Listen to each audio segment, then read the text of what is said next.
Madam, ও আমার মেয়ে Payel. Ma'am, আপনি জানেন ও অনেক বড় ডাক্তার হয়ে গেছে, আর তাই জন্য আমরা সবাই খুব খুশি।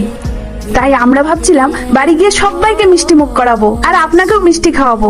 বাহ, এটা তো খুব খুশির খবর। ম্যাম, আপনাকে অনেক অনেক ধন্যবাদ। আমরা আপনার এই উপকার কখনো ভুলবো না। আপনি আমাদের সব খারাপ পরিস্থিতিতে আমাদের পাশে ছিলেন। আমার মা অনেক জায়গায় কাজের সন্ধান করেছিল, কিন্তু কেউ আমার মাকে কাজে রাখতে চায়নি। তখন আপনিই ছিলেন যে আমার মাকে কাজে রেখেছিলেন, আমাদের পাশে ছিলেন। জানেন ম্যাম, আমি এখন অনেক বড় ডক্টর হয়ে গেছি। তাই ম্যাম, আমি চাই না যে আমার মা আর এখানে কষ্ট করে কাজ করুক। ম্যাম, আপনি আমাকে ভুল বুঝবেন না। আমি আপনার কাছে অনুরোধ করছি, আমি কি আমার মাকে এখান থেকে নিয়ে যেতে পারি ম্যাম? ম্যাম, ও অনেক ছোট, ওর কথা কিছু মনে করবেন না। ওকে আমি ঠিক বুঝিয়ে দেব। আসলে ও এখন নতুন নতুন চাকরি পেয়েছে, তো তাই খুশিতে ও এই সব বলে ফেলেছে। ম্যাডাম, আপনি কোনো চিন্তা করবেন না, আমি এই কাজটা কিন্তু একদম ছাড়বো না, আমি এখানেই কাজ করব। আন্টি, আপনার মেয়ে একদম ঠিক বলেছে। এমনিতেও আপনার অনেক বয়স হয়েছে, আপনি আর কদিনই বা এভাবে কষ্ট করবেন। আর আমি তো সবসময়ই আপনাকে বলি যে আপনার শরীর কেমন আছে।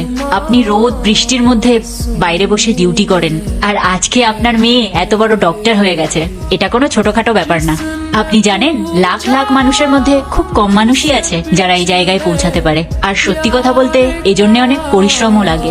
আন্টি, আপনি ওর কথা শুনুন। আপনাকে আর এখানে কাজ করতে হবে না, আপনি ওর সাথে এবার থেকে আরামে দিন কাটাবেন। আমি পাশ থেকে আপনাদের সব কথাগুলোই শুনেছি, আর খুব খুশিও হয়েছি। অবশেষে আপনার কষ্টের দিনগুলো শেষ হলো। যারা যারা আপনাকে তাচ্ছিল্য করেছিল তার যোগ্য জবাব দিয়েছে আপনার মেয়ে। এটা সবাই পারে না আন্টি। আপনি আগে তাড়াতাড়ি বাড়ি যান, আর সেই সমস্ত রিলেটিভস আর পাড়া প্রতিবেশীদেরকে মিষ্টি মুখ করান। তারা সামনাসামনি তো আর কিছু বলতে পারবে না, কিন্তু মিষ্টি খেয়ে ঠিক বুঝতে পারবে যে তারা কি বলেছিল, আর এটাই হবে তাদের যোগ্য জবাব। আচ্ছা, আমি এখন আসছি, আমার একটা ইম্পর্টেন্ট মিটিং আছে। এরপর কি হলো সেইটা দেখার আগে এই দুইটা ছবির ভিতর থেকে যেকোনো একটা ছবিকে ভালোবাসে থাকলে ভিডিওতে লাইক করে চ্যানেলটি সাবস্ক্রাইব করে দাও। আর যদি না করো তাহলে আমি বলবো তোমরা ছবি দুইটাকে ভালোবাসো না, আর কমেন্টে লিখে দাও আমি। দেখেছিস মা, ম্যাডাম কত ভালো। চ, এবার বাড়িতে গিয়ে সবাইকে মিষ্টি মুখ করাই। হ্যাঁ মা, চলো।